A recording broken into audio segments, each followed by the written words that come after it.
តើអ្វីដែលផ្ដល់គុណតម្លៃលើក្រមសីលធម៌របស់អ្នកអរិយាប័ត្ររបស់អ្នកឬតើអ្នកមានកម្រិតនៃក្រមសីលធម៌ប្រចាំខ្លួនដែរឬទេតើអ្នកមានអ្វីដែលជាប់ខ្លួនរុញអ្នកជាប់រហូតហើយនិយាយថាខ្ញុំមិនធ្វើបែបនេះបែបនោះឬក៏សម្រាប់ខ្ញុំវាមិនមែនជាជម្រើសបើសិនបើអ្នកមិនមានទេអង្គុយចុះគិតឡើងវិញហើយកត់ត្រានៅគំនិតក្រមសីលធម៌របស់ខ្លួននៅកត្តាដែលមិនអាចចរចាបានពេលខ្លះវាអាចជារឿងតូចតាចដែលបន្តិចម្ដងដោយសារវានាំមកនៅបទដ្ឋានច្បាស់លាស់ប្រកបដោយសេចក្តីគោរពចំពោះខ្លួនឯងនៅពេលដែលចំណងកើនឡើងអ្នកប្រហែលជាត្រូវធ្វើរឿងរ៉ាវណាមួយដែលនាំមកនៅការខុសឆ្គងនៅពេលបន្ទាប់ហើយពេលខ្លះអ្នកដែលស្ថិតនៅក្នុងស្ថានភាពគ្រោះថ្នាក់ដែលពេលនេះដើម្បីបន្តការរស់រានតទៅទៀតសម្រាប់ជីវិតដែលនៅសេសសល់អ្នកស្រី Margaret Thatcher បាននិយាយថាខ្ញុំមិនមែនជាអ្នកនយោបាយដែលគ្រាន់តែដើរតួបង្ក្រប់កិច្ចឡើយខ្ញុំគឺជាអ្នកនយោបាយដ៏ពិតប្រាកដតើអ្នកជាប្រភេទនៃអ្នកដឹកនាំប្រភេទណាតើអ្នកមានភាពច្បាស់លាស់របស់ខ្លួនឬគ្រាន់តែជាអ្នករស់នៅដើម្បីបន្តបំពេញក្តីសុបិនរបស់អ្នកដទៃវាគឺជារឿងដ៏សំខាន់បំផុតដើម្បីទទួលបានកម្រិតបទដ្ឋានក្រមសីលធម៌ខ្ពស់ក្នុងការក្លាយជាអ្នកដឹកនាំប្រសិទ្ធភាពដែលតាមការណែនាំរបស់ដូនតាប្រធានកាកបាទក្រហមសហរដ្ឋអាមេរិក Elizabeth Dole បានលើកឡើងក្នុងបទសម្ភាសន៍មួយសម្រាប់ខ្ញុំវាមានសារៈសំខាន់ណាស់ដើម្បីដឹងថាតើមានប្រភពនៃភាពខ្លាំងផ្សេងទៀតក្រៅពីខ្លួនដែលមាននៅពេលដែលខ្ញុំស្ថិតនៅក្នុងភាពលំបាកឬធ្វើការសម្រេចចិត្តដ៏ពិបាកណាមួយខ្ញុំរីករាយដោយមិនចាំបាច់តែពឹងលើធម៌ពលចំណេះដឹងនិងការវិនិច្ឆ័យរបស់ខ្លួនឯងឡើយគាត់បានបន្តថាកាលពី24ឆ្នាំមុនខ្ញុំបានដឹងថាខ្ញុំត្រូវការប្រភពមួយនៃភាពខ្លាំងដែលលើសពីសមត្ថភាពរបស់ខ្លួនដែលបានទាំងឡាយខ្ញុំបានកំណត់និងបានល្អប្រសើរហើយសូម្បីតែទំនាក់ទំនងក៏មិនបានពេញលេញនៅអ្វីដែលជាតម្រូវការនៅអាយុ32ឆ្នាំខ្ញុំបានផ្ដល់ការគ្រប់គ្រងជីវិតទាំងមូលដល់ព្រះជាម្ចាស់ព្រះគម្ពីរជាប្រភពនៃភាពខ្លាំងដែលខ្ញុំត្រូវការខ្ញុំបានអធិដ្ឋានជាសាមញ្ញថាខ្ញុំចង់ឲ្យព្រះអង្គដឹកនាំជីវិតរបស់ខ្ញុំនៅពេលនេះរហូតដល់អស់មួយជីវិតដំបូងខ្ញុំបានទទួលភាពរីករាយសន្តិភាពនិងភាពពេញចិត្តឥតឧបមាខ្ញុំមានអារម្មណ៍ថាមាននរណាម្នាក់ពិតជាបានយកចិត្តទុកដាក់មកលើខ្ញុំទទួលយកខ្ញុំដោយគ្មានលក្ខខណ្ឌវាហាក់ដូចជារកឃើញរបស់ដែលតូចដែលបាត់នៅក្នុងចន្លោះដែលបានព្យាយាមរកកន្លងមកយូរយារណាស់មកអញ្ចឹងគោលដៅអតិភិបនិងក្តីសុបិនរបស់ខ្ញុំចាប់ផ្ដើមផ្លាស់ប្ដូរក្តីសុបិនទាំងឡាយចង់ក្លាយជាបុគ្គលដែលល្អប្រសើរជាងមុនលើសពីអ្វីដែលខ្លួនឯងអាចធ្វើវិសាលភាពនៃចំណាប់អារម្មណ៍លូតលាស់ពីមូលដ្ឋានរស់នៅក្នុងផ្ទះទៅកាន់សហគមន៍ពីសហគមន៍ទៅដល់ខេត្តពីខេត្តទៅដល់ទូទាំងប្រទេសនិងពីប្រទេសរបស់ខ្លួនទៅកាន់ពិភពលោកខ្ញុំបានសម្គាល់ឃើញថាមានស្ត្រីជាច្រើននៅក្នុងពិភពលោកមិនបានបង្កើតសមត្ថភាពរបស់ខ្លួនឡើយខ្ញុំធ្វើការជំរុញលើកទឹកចិត្តជាខ្លាំងនិងបណ្ដោះបណ្ដាលពួកគេដើម្បីក្លាយជាស្ត្រីដ៏ពូកែដែលពួកគេអាចទៅរួចយ៉ាងណាមិញអ្វីដែលសំខាន់ខ្ញុំដឹងថាបើព្រះយេស៊ូវគ្រីស្ទពេញចិត្តចំពោះខ្ញុំហើយអាចផ្លាស់ប្ដូរជីវិតរបស់ខ្ញុំឲ្យល្អប្រសើរនោះគាត់ក៏អាចធ្វើដូច្នេះចំពោះអ្នកគ្រប់គ្នាផងដែរហើយដូច្នេះខ្ញុំបានចាប់ផ្ដើមប្រាប់ទៅពួកគេពីរបៀបដែលពួកគេអាចទទួលបានទំនាក់ទំនងជាមួយបុគ្គលព្រះជាម្ចាស់ស្វែងរកកម្លាំងដើម្បីផ្លាស់ប្ដូរជីវិតរបស់អ្នកនិងពិភពលោកបាននិយាយតាមភាសាគ្រិស្តសាសនាចូលឲ្យព្រះជាម្ចាស់ឡាយជាអ្នកនាំផ្លូវហើយបាននិយាយតាមភាសាទូទៅចូលអនុញ្ញាតឲ្យគំនិតល្អប្រសើររបស់បុគ្គលអស្ចារ្យទាំងឡាយនាំផ្លូវជីវិតរបស់អ្នក Oliver Holmes បាននិយាយថាខ្ញុំស្វែងរករឿងដ៏អស្ចារ្យនៅក្នុងពិភពលោកនេះនិងមានរឿងជាច្រើននៅទីតាំងដែលខ្ញុំឈរនៅដែលវាគឺជាអ្វីដែលនាំខ្ញុំទៅកាន់ជំហរខាងមុខហើយជាទិសដៅដែលអ្នកគិតថាឈានទៅកាន់វានៅក្នុងរយៈពេល5ឆ្នាំបន្ទាប់10ឆ្នាំបន្ទាប់ពីពេលនេះ25ឆ្នាំខាងមុខជាអ្នកដឹកនាំឬដែលអ្វីដែលធ្វើឲ្យអ្នកបញ្ជ្រាបឥទ្ធិពលមនុស្សដល់ទៅ250នាក់បានអ្នកដឹកនាំដ៏ល្អគឺត្រូវបានបង្កើតឡើងមិនមែនចាប់កំណើតមកមានស្រាប់នោះទេអ្នកមានចំណងនិងអំណាចឆន្ទៈអ្នកនឹងក្លាយទៅជាអ្នកដឹកនាំដ៏មានប្រសិទ្ធភាពអ្នកដឹកនាំល្អធ្វើការអភិវឌ្ឍមិនចេះចប់ទៅលើការអភិវឌ្ឍដំណើរការនៃស្វ័យសិក្សាការអប់រំបណ្ដុះបណ្ដាលនិងបទពិសោធន៍គោលការណ៍ទាំងនេះនឹងអាចជួយដល់អ្នកតាមរយៈដំណើរការនៃការអនុវត្តដើម្បីជំរុញលើកទឹកចិត្តបុគ្គលិករបស់អ្នកឲ្យកាន់តែមានប្រសិទ្ធភាពនៅក្នុងការធ្វើការងារជាក្រុមមានរឿងរ៉ាវជាក់លាក់មួយចំនួនដែលអ្នកត្រូវតែធ្វើស្គាល់និងបញ្ចេញសកម្មភាពវាមិនមែនកើតឡើងដោយធម្មជាតិទាំងអស់នោះទេប៉ុន្តែវាទទួលបានមកដោយសមត្ថភាពតាមរយៈបន្តការហ្វឹកហាត់និងសិក្សាអ្នកដឹកនាំល្អគឺព្យាយាមបន្តជាប់ជានិច្ចជាមួយនឹងការធ្វើការងារនិងការសិក្សាដើម្បីពង្រឹងជំនាញភាពជាអ្នកដឹកនាំរបស់ពួកគេមិនស្កប់ស្កល់ចំពោះភាពជោគជ័យ ជ័យរាប់មិនអស់របស់ពួកគេនោះទេមុនឈានចូលទៅកាន់សេចក្តីលម្អិតសូមចាប់ផ្ដើមកំណត់និយមន័យរបស់ភាពជាអ្នកដឹកនាំជាមុនសិនភាពជាអ្នកដឹកនាំគឺជាដំណើរការដែលមនុស្សម្នាក់ធ្វើការជះឥទ្ធិពលទៅលើអ្នកដទៃដើម្បីសម្រេចគោលបំណងនិងធ្វើឲ្យអង្គភាពដើរទៅលើផ្លូវដែលស៊ីចង្វាក់នឹងការច្បាស់លាស់អ្នកដឹកនាំទាំងឡាយទទួលខុសត្រូវលើដំណើរទាំងនេះដោយយកភាពជាអ្នកដឹកនាំរបស់ពួកគេដូចជាជំនឿគុណតម្លៃក្រមសីលធម៌អត្តចរិតចំណេះដឹងនិងជំនាញអ្វីបើតំណែងរបស់អ្នកគ្រាន់តែជាអ្នកគ្រប់គ្រងមួយរូបជាអ្នកត្រួតត្រាឬជាអ្នកដឹកនាំក៏ដោយតែវានាំឲ្យអ្នកមានសិទ្ធិសម្រេចទៅលើការងារណាមួយដែលជាក់លាក់នឹងគោលបំណងផ្សេងៗនៅក្នុងអង្គភាពជាទូទៅអំណាចនេះមិនមែនមានន័យថាអ្នកអាចធ្វើឲ្យអ្នកក្លាយជាអ្នកដឹកនាំនោះទេវាគ្រាន់តែធ្វើឲ្យអ្នកក្លាយទៅជាចៅហ្វាយនាយម្នាក់ប៉ុណ្ណោះភាពជាអ្នកដឹកនាំខុសគ្នាពីនេះត្រង់ថាវាធ្វើឲ្យបុគ្គលិកក្រុមបង្គាប់ចង់ដើរទៅកាន់សម្រេចនៅគោលដៅពោះដោយខ្លួនឯងជាជាងការបញ្ជាពីអ្នកជំនាញទ្រឹស្ដីរបស់ Bass ពីឆ្នាំ1989និងឆ្នាំ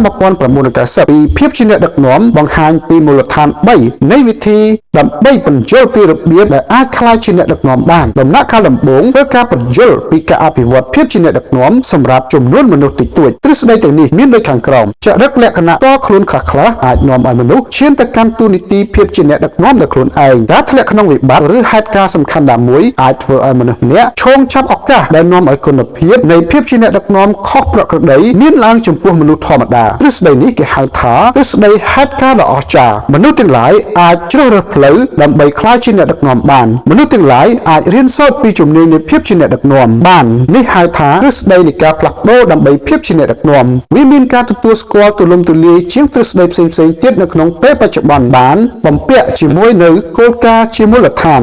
នៅពេលដែលនរណាម្នាក់សម្រេចចិត្តនិងគោរពអ្នកជាអ្នកដឹកនាំមួយរូបគេនឹងមិនគិតអំពីការចូលរួមរបស់អ្នកជាងការអង្កេតអ្វីដែលអ្នកធ្វើនោះទេដូច្នេះគេអាចដឹងបានយ៉ាងច្បាស់អំពីខ្លួនអ្នកថាអ្នកជាមនុស្សដូចម្តេចគេមានបានប្រើប្រាស់ការធ្វើការអង្កេតដើម្បីឆ្លើយប្រាប់អំពីអ្នកថាជាមនុស្សស្មោះត្រង់និងអាចទុកចិត្តបានជាអ្នកដឹកនាំឬមួយក៏ជាមនុស្សដែលគិតតែពីប្រយោជន៍ផ្ទាល់ខ្លួនប្រើប្រាស់អំណាចខុសគោលដៅដើម្បីតែល្អមើលនិងដើម្បីទទួលបានការដំឡើងតំណែងអ្នកដឹកនាំដែល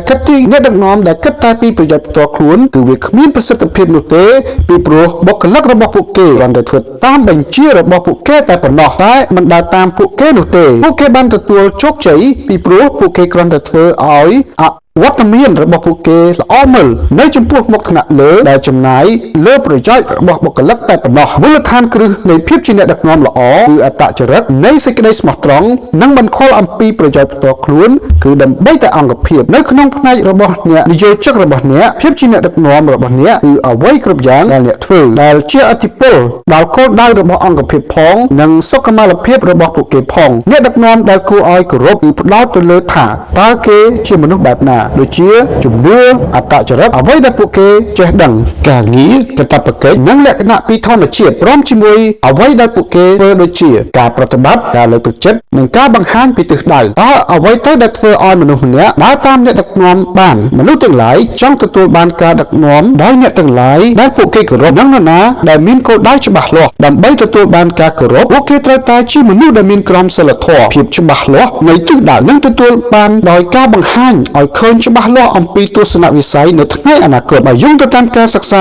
របស់ Hay Group ក្រុមប្រឹក្សាការគ្រប់គ្រងជាសកលបានបង្ហាញថាមានគន្លឹះ75នៃធាតុផ្សំរបស់ការបំពេញទឹកចិត្តបុគ្គលិកពួកគេបានរកឃើញថាទុកចិត្តនិងជំនឿជាក់នៅក្នុងភាពជាអ្នកដឹកនាំខ្ពស់ត្រូវបានផ្ដល់ឲ្យពួកគេតែមួយគត់ដែលអាចទុកចិត្តបាននៅក្នុងការវិតម្លៃលើការបំពេញចិត្តបុគ្គលិកនៅក្នុងអង្គភាពមួយទំនាក់ទំនងដែលមានប្រសិទ្ធភាពដោយភាពជាអ្នកដឹកនាំនៅក្នុងលក្ខខណ្ឌសំខាន់3គឺជាគន្លឹះដើម្បីទទួលបានជ័យជំនះនិងការទុកចិត្តនិងជឿជាក់សម្រាប់អង្គភាព1ធ្វើឲ្យបុគ្គលិកយល់ដឹងឲ្យបានច្បាស់ពីយុទ្ធសាស្ត្រអាជីវកម្មទាំងស្រុងរបស់ក្រុមហ៊ុន2អាចធ្វើឲ្យបុគ្គលិកយល់អំពីរបៀបនៃការចូលរួមដើម្បីធ្វើការសម្រាប់គន្លឹះគោលបំណងរបស់អាជីវកម្ម3ធ្វើការបែងចែកព័ត៌មានជាមួយនឹងបុគ្គលិកពីរបៀបដែលក្រុមហ៊ុនកំពុងប្រតិបត្តិនិងពីរបៀបនៃការបែងចែកការងាររបស់បុគ្គលិកដែលកំពុងធ្វើវាមានទំនាក់ទំនងជាមួយនឹងយុទ្ធសាស្ត្រគោលដៅនៃអាជីវកម្មហេតុដូច្នេះនៅក្នុងក្រុមហ៊ុនអ្នក អ្នកត្រូវតែជាអ្នកដែលគួរជាទីទុកចិត្តជាទីបំផុតនិងអ្នកត្រូវតែដឹងច្បាស់អំពីទស្សនវិស័យ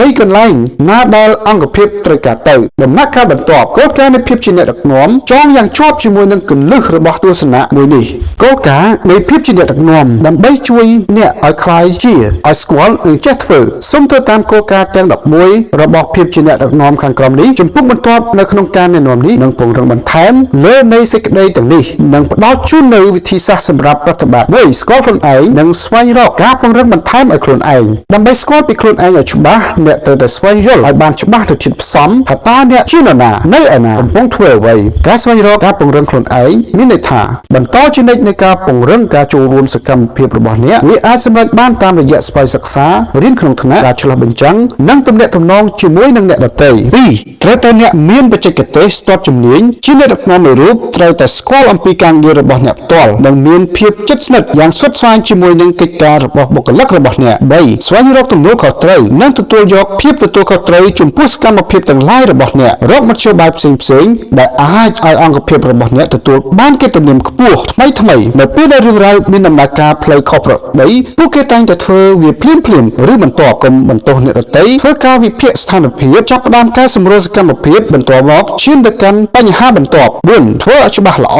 និងសម្រេចចិត្តទាន់ពេលវេលាប្រើប្រាស់វិធីសាស្ត្រដោះស្រាយបញ្ហាដែលល្អបង្កើតការសម្រេចចិត្តតាមបែបជាមូលដ្ឋាននិងគម្រោងច្បាស់លាស់បង្កើតជាឧទាហរណ៍ត្រូវតែធ្វើជាគំរូល្អសម្រាប់បុគ្គលិកពួកគេមិនត្រឹមតែស្ដាប់ឮនៅអ្វីដែលអ្នករំពឹងថានឹងធ្វើនោះទេតែថែមទាំងឃើញនៅអ្វីទាំងអស់នោះទៀតផងយើងត្រូវតែក្លាយជាអ្នកផ្លាស់ប្ដូរដែលយើងចង់ឃើញ6ស្គាល់ពីអ្នកពាក់ព័ន្ធនិងដឹងច្បាស់អំពីអ្វីដែលពួកគេចង់បានស្គាល់ច្បាស់អំពីចរិតលក្ខណៈរបស់មនុស្សជាតិនិងសារៈសំខាន់នៃការថែរក្សាសេចក្តីស្មោះត្រង់សម្រាប់បុគ្គលិករបស់អ្នក7នៅជាប់ជាមួយបុគ្គលិករបស់អ្នកដឹងឲ្យបានច្បាស់អំពីរបៀបទំនាក់ទំនងមិនត្រឹមតែជាមួយពួកគេនោះទេប៉ុន្តែជាមួយថ្នាក់លើនិងមនុស្សសំខាន់មួយចំនួនទៀតផងអភិវឌ្ឍការទទួលខុសត្រូវច្បាស់លាស់របស់បុគ្គលិករបស់អ្នកជួយដើម្បីអភិវឌ្ឍចរិតលក្ខណៈល្អដែលអាចជួយដល់ពួកគេក្លាយទៅជាអ្នកទទួលខុសត្រូវដ៏មានជំនាញផងដែរ9ធានាកិច្ចការទាំងឡាយច្បាស់លាស់ត្រូវបានធ្វើការត្រួតពិនិត្យនិងសម្រេចការទំនាក់ទំនងគឺជាគន្លឹះនៃការទទួលខុសត្រូវមួយនេះ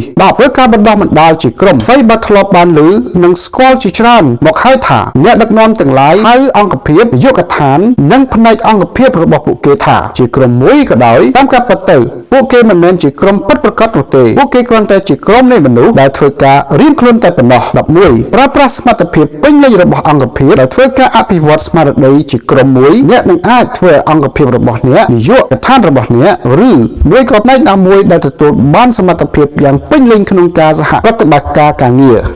អ្នកក្រុមបង្គាប់ឬបុគ្គលិកមនុស្សផ្សេងគ្នាទាមទារឲ្យមានភាពខុសគ្នាពីរបៀបនៃភាគជាអ្នកដឹកនាំឧទាហរណ៍បុគ្គលិកថ្មីត្រូវការត្រួតពិនិត្យខ្លាំងជាងបុគ្គលិកចាស់មនុស្សដែលខ្វះការលើកទឹកចិត្តទាមទារឲ្យមានការប្រើប្រាស់វិធីសាស្ត្រផ្សេងៗច្រើនជាងអ្នកដែលទទួលបានការលើកទឹកចិត្តខ្ពស់អ្នកប្រកាសជាស្គាល់អ្នកជំនាញខ្លួនរបស់អ្នកច្បាស់ហើយមូលដ្ឋានគ្រឹះនៃការចាប់ផ្ដើមគឺត្រូវស្វែងយល់ឲ្យបានច្បាស់ពីចរិតលក្ខណៈរបស់មនុស្សដូចគ្នាដូចជាតម្រូវការចំណាប់អារម្មណ៍និងការលើកទឹកចិត្តអ្នកត្រូវតែស្គាល់ឲ្យបានច្បាស់ពីការចូលរួមរបស់បុគ្គលិករបស់អ្នកជាមុនថាគាត់ជាមនុស្សរបៀបណាមានជំនាញអ្វីនិងអាចធ្វើអ្វីបានអ្នកត្រូវមានការយល់ដឹងពិតប្រាកដនិងស្មោះត្រង់ថាជាអ្នកណាតើអ្នកចេះអ្វីនិងអ្វីដែលអាចធ្វើបានជាមួយគ្នានេះផងដែរសូមចងចាំថាការជោគជ័យដែលបានកើតឡើងមិនមែនបានកំណត់ដោយអ្នកដឹកនាំនោះទេតែអ្នកជាអ្នកក្រុមបង្គាប់ឯណោះទៅវិញទេបើពួកគេពុំមានការជឿទុកចិត្តឬមួយក៏ខ្វះជំនឿជឿជាក់ចំពោះថ្នាក់ដឹកនាំរបស់ពួកគេនោះពួកគេនឹងបាក់ទឹកចិត្តដើម្បីទទួលបានជោគជ័យអ្នកត្រូវតែលបួងចិត្តរបស់អ្នកក្រុមបង្គាប់របស់អ្នកមិនមែនខ្លួនរបស់អ្នកផ្ទាល់ឬក៏ថ្នាក់លើដែលអ្នកកំពុងតែជឿទុកចិត្តនិងដើរតាមនោះទេការប្រាស្រ័យតាក់ទងអ្នកដើរតាមផ្លូវទំនាក់ទំនងតាមរយៈទម្រង់ទាំងពីរបែបភាគច្រើននៃទំនាក់ទំនងនេះគឺកើតចេញអំពីកាយវិការដូចមានស្រាប់ហើយនៅពេលដែលអ្នកធ្វើជាគំរូភាពដល់អ្នកដទៃនោះការប្រាស្រ័យតាក់ទងនឹងកើតមានឡើងដល់អ្នកជំនាញខ្លួនដែលមានន័យថាអ្នកមិនចង់ឲ្យពួកគេធ្វើឬប្រតិបត្តិអ្វីដែលអ្នកមិនចង់ឲ្យពួកគេធ្វើរបៀបដែលអ្នកនិងអ្វីដែលអ្នកប្រព្រឹត្តអាចផ្ដល់ផលដោយជាឥទ្ធិពលទាំងល្អ និងអាក្រក់ដល់ទំនាក់ទំនងរវាងបុគ្គលិកនិងបុគ្គលិករបស់អ្នកស្ថានភាពឬកលៈទេសៈអ្វីទាំងអស់វាមិនដូចគ្នាទេអ្វីដែលអ្នកធ្វើនៅក្នុងស្ថានភាពមួយនឹងមិនមែនតែងតែអាចប្រើការបានក្នុងស្ថានភាពមួយផ្សេងទៀតបានទេអ្នកត្រូវតែប្រើការវិនិច្ឆ័យរបស់អ្នកដើម្បីសម្រេចពីទិសដៅសកម្មភាពដ៏ល្អប្រសើរនិងការប្រើប្រាស់វិធីសាស្ត្រក្នុងភាពជាអ្នកដឹកនាំគ្រប់ស្ថានភាពនីមួយៗ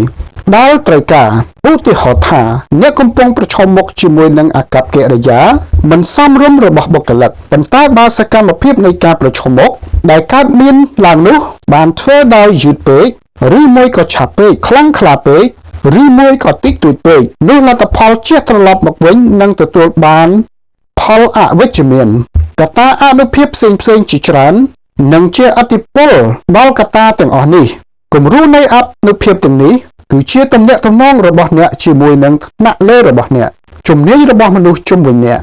ដឹកនាំក្រៅផ្លូវការទាំងឡាយដែលស្ថិតនៅក្នុងរង្វង់អង្គភាពរបស់អ្នកនិងពីរបៀបនៃការរៀបចំរបស់អង្គភាព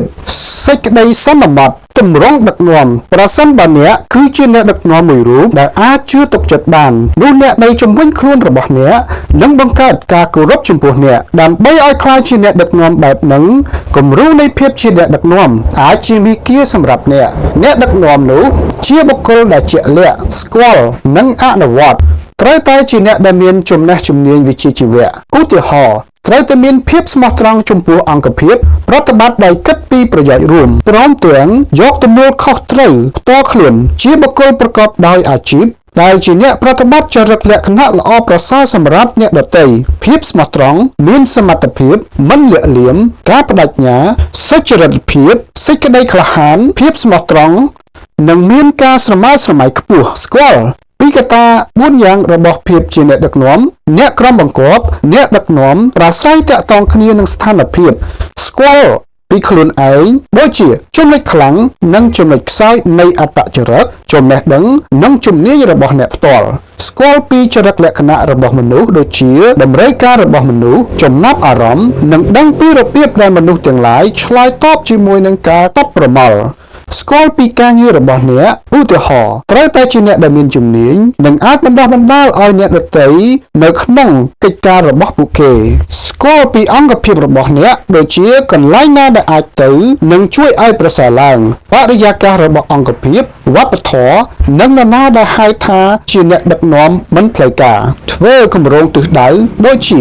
ការដាក់គោលដៅការដោះស្រាយបញ្ហាការបង្កើតការសម្រេចចិត្តនិងធ្វើគម្រោងធ្វើការប្រតិបត្តិជានិច្ចដូចជាការប្រស្រ័យទាក់ទងការសម្របសម្រួលការត្រួតពិនិត្យនិងការវាយតម្លៃធ្វើការលើកទឹកចិត្តដូចជាអភិវឌ្ឍប្រកបដោយក្រមសីលធម៌និងស្មារតីសហការនៅក្នុងអង្គភាពបណ្ដោះបណ្ដាលវឹកវើ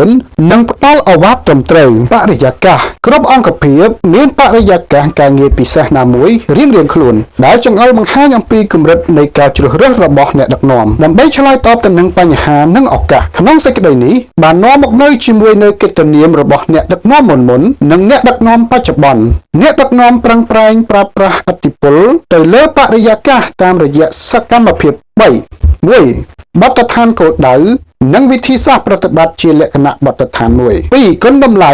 ដែលពួកគេបង្កើតសម្រាប់អង្គភាព3. ទស្សនៈរបស់អាជីវកម្មនិងរបស់មនុស្សដែលពួកគេបង្កើតអង្គភាពទាំងឡាយដែលជោគជ័យតែងតែមានអ្នកដឹកនាំដែលបានបង្កើតបទដ្ឋានខ្ពស់និងគោលដៅឆ្លងកាត់ដល់វិសាលភាពទាំងមូលដូចជាយុទ្ធសាស្ត្រអង្គភាពនាំទៅមុខនៅលើទីផ្សារគម្រោងការប្រជុំនិងការបង្ហាញពីវត្តមានផលិតភាពរណភាពនិងអាចប្រើប្រាស់បានយូរគុណតម្លៃចាំងត្រឡប់ឲ្យការព្រួយបារម្ភក្នុងការយកចិត្តទុកដាក់របស់អង្គភាពចំពោះនិយោជកអតិថិជនវិនិយោគិនអ្នកផ្គត់ផ្គង់និងសមាគមជំវិញ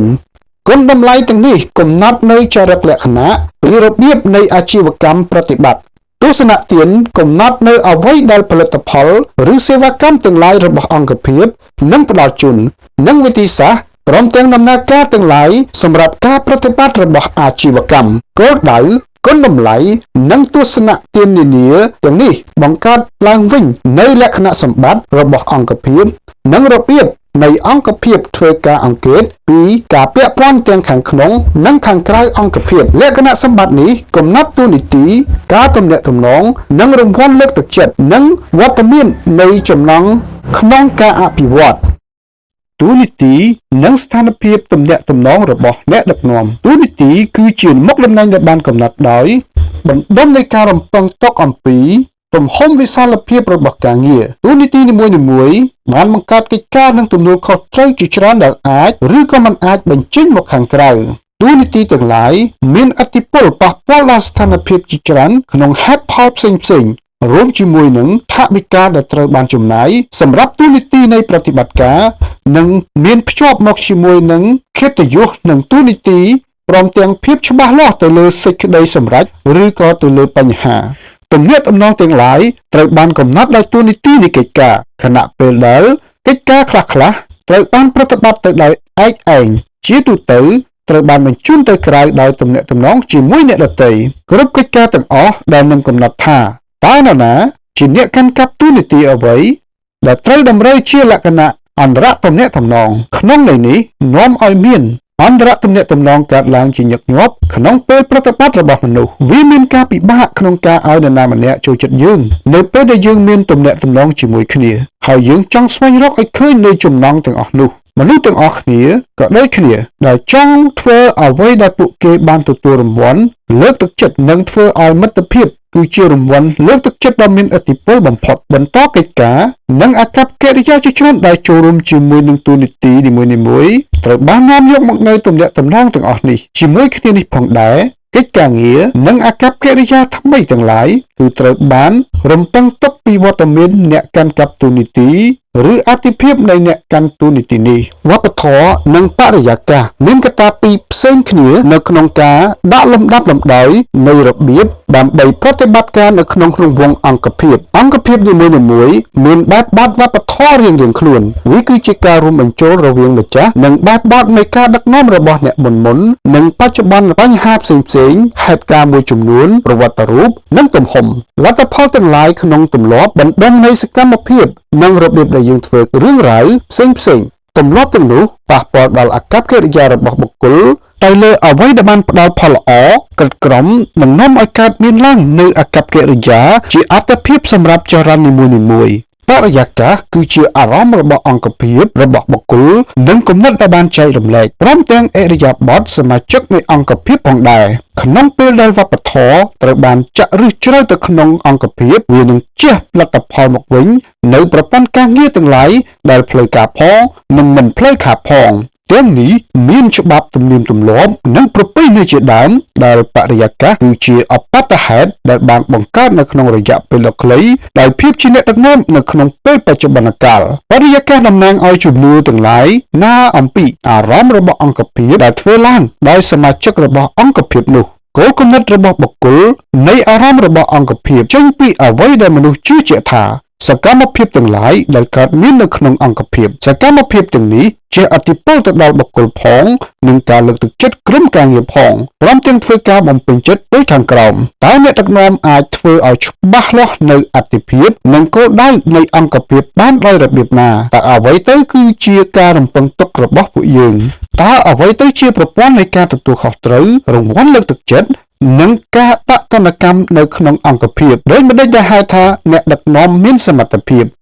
តើអ្នកដឹកនាំទាំងអស់សុទ្ធតែមានសិទ្ធិអំណាចដោយសេរីឬតើមានអ្វីកើតឡើងប្រសិនបើខ្ញុំធ្វើខុសបរិយាកាសរបស់អង្គភាពគឺសំដៅទៅលើអ្វីដែលពាក់ព័ន្ធទៅនឹងភាពជាអ្នកដឹកនាំនិងរបៀបក្នុងការគ្រប់គ្រងរបស់អ្នកដឹកនាំដោយផ្អែកទៅលើគុណតម្លៃសោភ័ណភាពជំនាញនិងសកម្មភាពទាំងឡាយក៏ដូចជាអ្វីដែលជាអត្ថិភាពរបស់អ្នកដឹកនាំដែរប្រសិនបើប្រៀបធៀបទៅនឹងបរិយាកាសនៃក្រមសីលធម៌អារម្មណ៍នៃអង្គភាពគឺជាអ្វីដែលនិយាយអំពីសកម្មភាពដែលមាននៅក្នុងបរិបទនៃក្រមសីលធម៌ឬមួយក៏ទស្សនវិជ្ជានៃបរិយាកាសការងារទាំងនោះកាន់តែឲ្យមានអាកប្បកិរិយាជាក្រមសីលធម៌បរិយាកាសក្រមសីលធម៌គឺជាអារម្មណ៍អំពីថាតើយើងកំពុងតែធ្វើត្រូវតាមរឿងឬមួយក៏យើងកំពុងតែមានអារម្មណ៍ថាយើងប្រព្រឹត្តទៅតាមផ្លូវដែលយើងគួរតែប្រព្រឹត្តចរិតលក្ខណៈរបស់អ្នកដឹកនាំគឺជាកត្តាដ៏សំខាន់ដែលប៉ះពាល់ដល់បរិយាកាសនេះបរិយាកាសម្យ៉ាងទៀតវប្បធម៌គឺវាមានសារៈសំខាន់ និងមានរយៈពេលវែង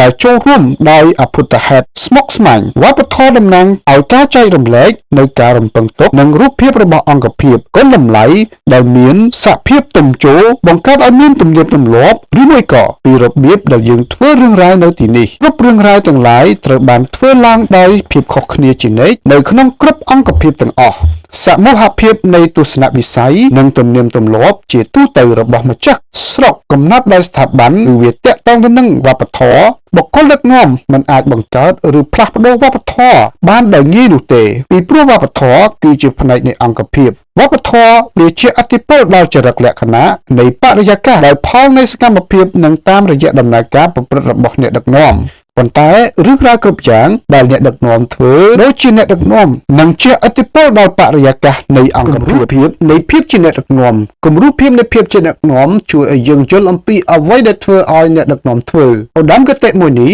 មិនមែនចាក់សោខ្លួនរបស់អ្នកឲ្យនៅជាមួយនឹងប្រភេទនៃអកប្បកិរិយាដែលបានពិភាក្សារួចមកហើយនោះទេប៉ុន្តែដើម្បីបង្ហាញឲ្យច្បាស់ថាគ្រប់ស្ថានភាពទាំងអស់នាំមកនូវវិធីសាស្ត្រផ្សេងៗគ្នានិងអកប្បកិរិយា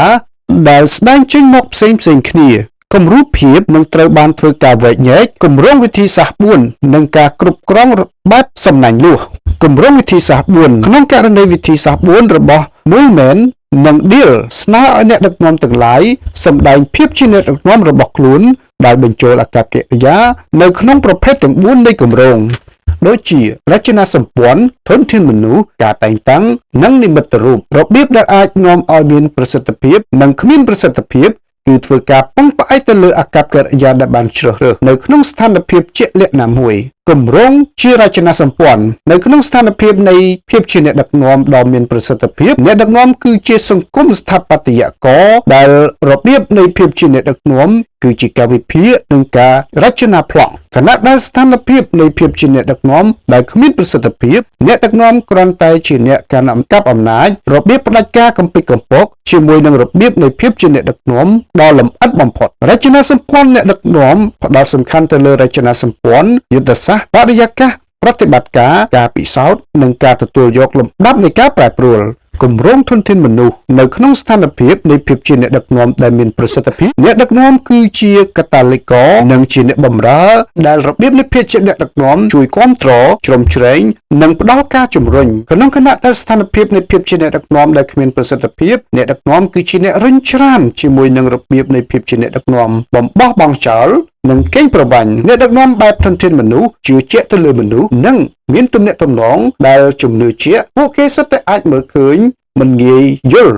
ឲ្យសិទ្ធិដល់ពួកគេដោយបង្កើតការចូលរួមគាំទ្រចែករំលែកព័ត៌មាននិងបង្វែរការធ្វើការសម្រេចចិត្តទៅឲ្យអង្គភាពគម្រោងក្នុងការតែងតាំងក្នុងស្ថានភាពនៃភាពជាអ្នកដឹកនាំដែលមានប្រសិទ្ធភាពអ្នកដឹកនាំជាអ្នកជួយជ្រោមជ្រែងដែលរបៀបនៃអ្នកដឹកនាំគឺរួបរวมនិងកសាងខណៈពេលដែលស្ថានភាពនៃភាពជាអ្នកដឹកនាំគ្មានប្រសិទ្ធភាពអ្នកដឹកនាំគឺជាមនុស្សឆោបបោកជាមួយនឹងរបៀបនៃភាពជាអ្នកដឹកនាំដោយធ្វើការចាត់ចែងឲ្យធ្វើភ្លាមអ្នកដឹកនាំដែលទទួលតែងតាំងត្រូវយល់ច្បាស់អំពីអ្វីដែលពួកគេចង់និងអ្វីដែលពួកគេទទួលពួកគេធ្វើការប៉ាន់ប្រមាណពីការចែកចាយអំណាចនិងអត្ថប្រយោជន៍ពួកគេកសាងនិងតបជាប់ជាមួយនឹងអ្នកណាដែលពាក់ព័ន្ធប្រើប្រាស់ការអន្តងជាងមុនបន្ទាប់មកប្រើប្រាស់ការចរចានិងការដាក់កំហិតឲ្យធ្វើប្រសិនបើចាំបាច់គម្រោងបែបនិមិត្តរូបក្នុងស្ថានភាពនៃភាពជាអ្នកដឹកនាំដែលមានប្រសិទ្ធភាពអ្នកដឹកនាំគឺជាអ្នកព្យាករណ៍ដែលរបៀបនៃភាពជាអ្នកដឹកនាំគឺជាការលើកទឹកចិត្តខណៈពេលដែលស្ថានភាពនៃភាពជាអ្នកដឹកនាំគ្មានប្រសិទ្ធភាពអ្នកដឹកនាំគឺជាមនុស្សដែលនិយមបកពួកនិងជាមនុស្សដែលប្រព្រឹត្តមានលក្ខណៈមិនសមរម្យជាមួយនឹងរបៀបនៃការដឹកនាំបែបផ្សេងនិងកញ្ចក់អ្នកដឹកនាំនិមិត្តរូបមើលឃើញអង្គភាពជាឆាកសម្ដែងមួយឬក៏ជារោងល្ខោនដើម្បីដើរតួនាទីជាក់លាក់ណាមួយព្រមទាំងផ្ដល់នូវភាពសប្បាយរីករាយផងដែរអ្នកដឹកនាំទាំងនោះប្រើប្រាស់សញ្ញាសម្គាល់ដើម្បីចាប់យកការចាប់អារម្មណ៍ពួកគេព្យាយាមដើម្បីទទួលបានបទពិសោធន៍ដោយធ្វើការផ្ដល់នូវការបកស្រាយដែលមានអំណះអំណាងនៃបទពិសោធន៍ដែលធ្លាប់ជួបពួកគេធ្វើការរករកនិងប្រស្រ័យទាក់ទងជាមួយនឹងទស្សនវិស័យក្នុងវិធីសាស្ត្រនេះទាមទារឲ្យអ្នកដឹកនាំអាចដាក់ខ្លួនទៅក្នុងគម្រោងណាមួយនៅក្នុងចំណោមវិធីសាស្ត្រទាំង4ខាងលើព្រមទាំងមានពេលជាច្រើននៅពេលដែលវិធីមួយស្ថិតនៅក្នុងអត្ថិភាព និងពេលខ្លះវាមិនចាំបាច់ប្រើប្រាស់វិធីមួយខាងលើនេះមានអត្ថន័យគ្រប់គ្រាន់ដូច្នេះយើងគួរតែទាញយកមកប្រើដើម្បីឲ្យច្បាស់ដល់វិធីទាំង4ហើយមិនត្រឹមតែផ្អែកទៅលើមួយឬពីរនោះទេឧទាហរណ៍ថាក្នុងកំឡុងពេលដែលការផ្លាស់ប្ដូរយ៉ាងសំខាន់ចំពោះអង្គភាពរចនាសម្ព័ន្ធនៃភាពជាអ្នកដឹកនាំប្រហែលជាកាន់តែមានប្រសិទ្ធភាពជាងរបៀបនៃការដឹកនាំបែបទស្សនវិស័យថែមទៀត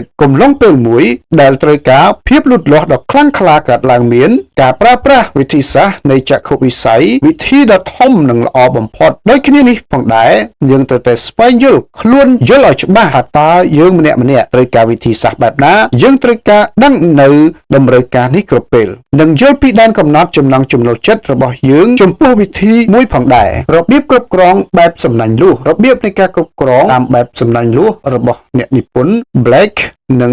Monton ឆ្នាំ1985ត្រូវបានប្រើប្រាស់អក្សរពីរៈ 1. យកចិត្តទុកដាក់ចំពោះមនុស្សដាក់នៅលើខ្សែអបញ្ឈរ 2. យកចិត្តទុកដាក់ចំពោះការងារដាក់នៅលើខ្សែផ្ដេកពួកគេទាំងពីរបានដាក់លំដាប់ពី0ដល់9នៅក្នុងវិធីសាស្ត្រនេះគឺគ្រាន់តែមាត្រដ្ឋាន2អាចបរិយាយអំពីអកប្បកិរិយានៃការគ្រប់គ្រងយ៉ាងទាក់ទាញហើយងាយស្រួលយល់មាត្រដ្ឋានទាំងពីរនេះពុះនៅលើក្រាហ្វិកឬជាសម្ដែងដោយបរិយាកាសខាងក្រោមមនុស្សភាគច្រើនធ្លាក់នៅក្នុងទីកន្លែងផ្សេងៗដែលនៅជិតនឹងចំណុចកណ្ដាលនៃអក្ស2ប៉ុន្តែដោយឈានទៅកាន់ចំណុចដ៏សំខាន់បំផុតមានន័យថាមនុស្សនោះទទួលបានពិន្ទុកាន់តែឆ្ងាយអំពីនៅក្នុងប្រអប់នៃអក្សដោយយើងអាចទាញបានចំនួន4ប្រភេទនៃអ្នកដឹកនាំផ្ដាច់ការលេខ9នៅលើការងារលេខ1នៅលើមនុស្សអ្នកដឹកនាំក្រុមការងារលេខ9នៅលើការងារលេខ9នៅលើមនុស្សអ្នកដឹកនាំបែបកំសាន្តនិយមលេខ1លើការងារលេខ9លើមនុស្សអ្នកដឹកនាំខ្សោះរង្គើយលេខ1លើការងារនិងលេខ1លើមនុស្សអ្នកដឹកនាំផ្ដាច់ការផ្ដោតទៅលើការងារខ្លាំងនិងទំនាក់ទំនងតិចអ្នកណាដែលទទួលបានចំណុចមួយនេះគឺជាអ្នកដែលផ្ដោតទៅលើការងារខ្លាំងបំផុតនិងម៉ត់ចត់ចំពោះបុគ្គលិករបស់ពួកគេណាស់បែបផ្ដាច់ការមានការអនុគ្រោះតិចតួចឬមួយក៏គ្មានតែម្ដងសម្រាប់ការសហប្រតិបត្តិការឬក៏ការចូលរួមការដាក់បន្ទុកដែលផ្ដោតទៅលើការងាររបស់បុគ្គលិកបង្ហាញអំពីចរិតលក្ខណៈទាំងនេះដូចជាពួកគេបង្កើតរៀបចំកាលវិភាគយ៉ាងរវល់ហើយរំពឹងទុកថាបុគ្គលិកនឹងធ្វើអ្វីដែលពួកគេបានប្រាប់ដោយគ្មានសំណួរឬការជជែកនៅពេលដែលធ្វើខុសពួកគេនឹងស្វែងរកនរណាដែលត្រូវស្ដីបន្ទោសជាជាងផ្ដោតទៅលើអ្វីដែលជាមូលហេតុបណ្ដាលឲ្យមានបញ្ហានិងរបៀបការពារបញ្ហាពួកគេមិនចេះអត់ឱនចំពោះអ្នកណាដែលគេមើលឃើញថាបានយោបល់ជាមួយនឹងពួកគេនោះទេជួនកាលវាគ្រាន់តែជាការច្នៃប្រឌិតរបស់នរណាម្នាក់ហេតុដូច្នេះហើយបានជាមានការពិបាកក្នុងការចូលរួមនិងការអភិវឌ្ឍសម្រាប់អ្នកក្រមបង្គាប់របស់ខ្លួន